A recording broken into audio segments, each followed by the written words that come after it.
Olá pessoal, tudo bem com vocês?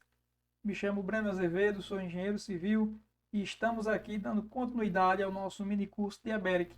E assim como fizemos para vigas, vamos estudar as cargas nas lajes e aí no vídeo seguinte nós fazemos o lançamento das cargas em cada uma das lajes. Beleza? Vamos lá, né?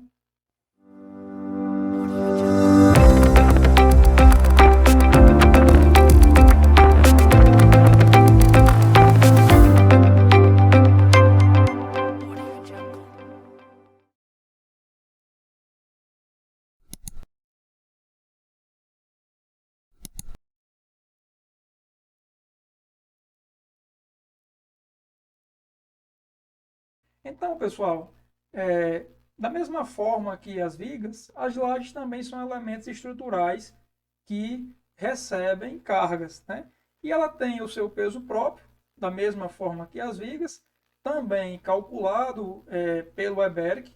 Então, é importante lançar as cargas conforme as lajes conforme o tipo, porque dependendo do tipo da laje, ela vai ter a sua carga, né, o seu peso próprio específico. Por exemplo, se você vai fazer uma laje treliçada com EPS, você tem que lançar lá o enchimento em EPS. Se você lançar o enchimento como lajota, né, lajota cerâmica, o peso próprio dessa laje vai ficar diferente do que o que vai ser realmente, ok? Então, cuidado, né, ao lançar os tipos de laje, como nós falamos na aula anterior, bem como cada laje tem uma distribuição de cargas nas vigas, né, um pouco diferente. E o software ele também leva isso em consideração, beleza?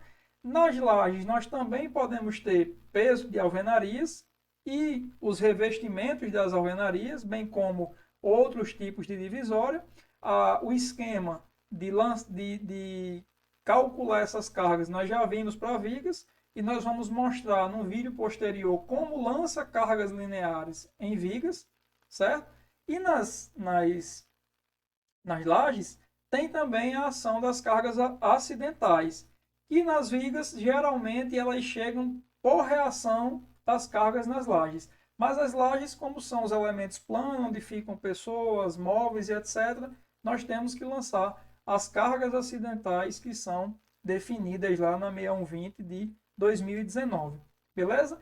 Então, tem aqui algumas tabelas da 6120 2019 que trazem cargas por área. Nesse caso aqui da tabela 5, tem alguns tipos de telhas e as suas cargas por área. Um tipo de telha, por exemplo, muito utilizado é telha de fibrocimento, né, ondulada, e tem aí diversas espessuras diferentes. E para cada uma delas, a norma traz uma carga por área, nesse caso aí, por exemplo, 0,18. A tabela 6, além do peso da telha, ela traz também já o peso da estrutura do telhado. Por exemplo, aqui nesse item, nós temos aí uma carga por área referente a telhado, com telha de fibrocimento ondulada, espessura até 5 milímetros e estrutura de madeira. Né? Então, se você vai fazer lá um forro e nesse forro vai receber uma estrutura de madeira com telha de fibrocimento, você tem já aí uma carga de referência pela norma, né, para ser utilizada, distribuída na superfície da laje. Aqui a tabela 8, né, traz alguns valores para forro. Né? Um dos tipos de forros comumente utilizado é o forro de gesso. Então, por exemplo, forro de gesso em placas, a norma traz aí uma carga por área de 0,15 kN metros quadrados. Então, o calculista ele tem que conhecer como vai ser feito, né, como vai ser construído a edificação. Né? E essas informações geralmente estão, né, no projeto de arquitetura. Bem como, né, é necessário conhecer cada uma dos cômodos, né? Porque as cargas acidentais, que vão estar aqui na tabela 10, né, da NBR 6120, elas variam conforme o ambiente. né, elas variam conforme o cômodo. Então, por exemplo, se nós temos dormitórios, salas, cozinhas e sanitários, a carga acidental uniformemente distribuída, né, a carga por área, vai ser de 1,5 kN/m².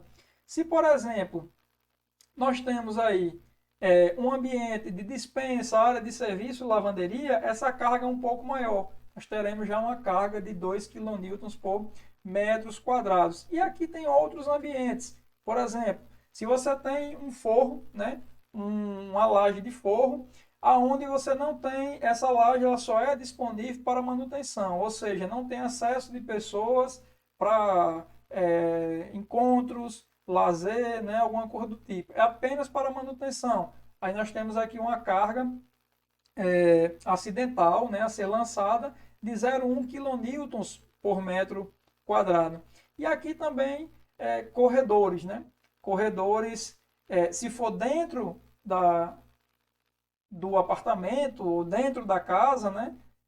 Indica-se 1,5 kN/m². Se for corredores de uso comum, por exemplo, corredores de acesso a apartamentos, né? Aí já se utiliza o dobro dessa carga, 3 kN/m².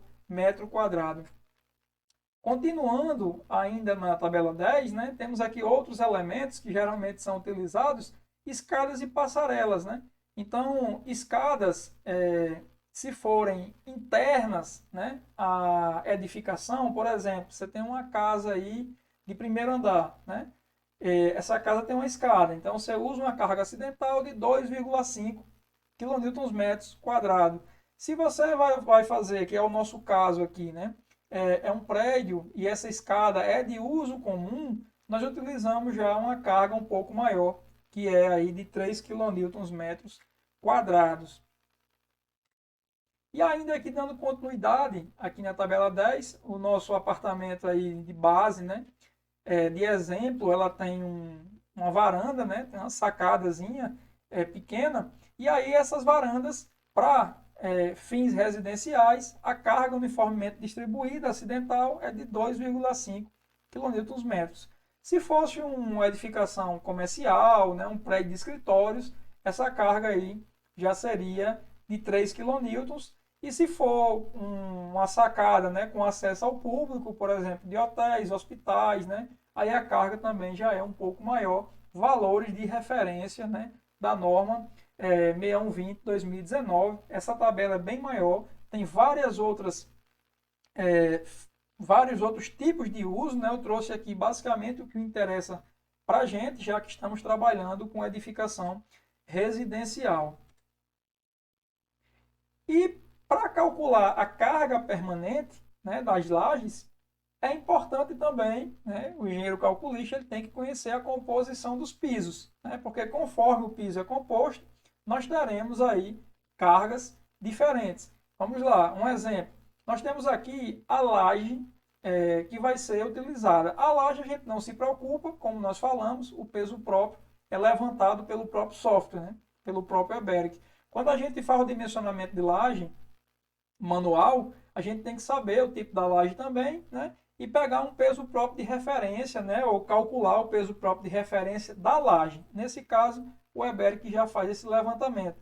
Acima da laje, nós temos aí geralmente um contrapiso de regularização, né? Geralmente no traço, né, de cimento e areia, peso específico 19 km². E acima do contrapiso de regularização, né, nós temos aí o porcelanato. Geralmente, esse contrapiso de regularização ele tem em torno de 3 centímetros. Né? E o porcelanato geralmente tem em torno aí de 1 centímetro. Você pode usar esse valor de referência da norma ou também pode ir diretamente e pegar esse valor do fabricante que vai ser utilizado. Né? Mas o valor da norma é um valor bem interessante. E nós temos também, agora não acima da laje, mas abaixo, entretanto, esse tipo de forro ele é ancorado, né, no fundo da laje, de certa forma o peso dele está indo para essa laje, nós temos o forro de gesso. Né? E aí nós temos um valor de referência da norma, né, que nós vimos anteriormente, de 0,15 kN/m², de forma que a carga permanente dessa laje, né, a carga de revestimento vai ser a soma aí do contrapiso, porcelanato e forro de gesso, né?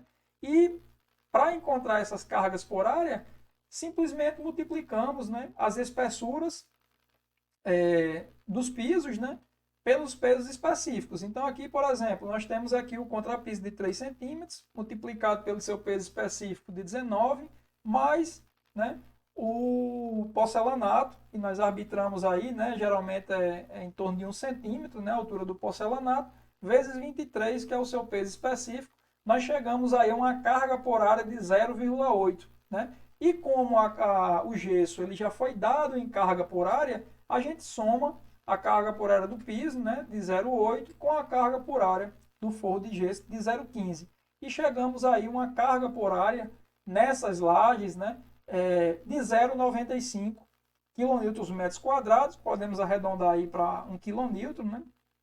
E o EBERIC vai somar com o peso próprio da laje mais a carga acidental que nós vamos lançar, né? Que aí, como nós vimos, depende do cômodo. Dormitórios, salas, cozinhas, banheiros e corredores internos, 1,5 kN/m².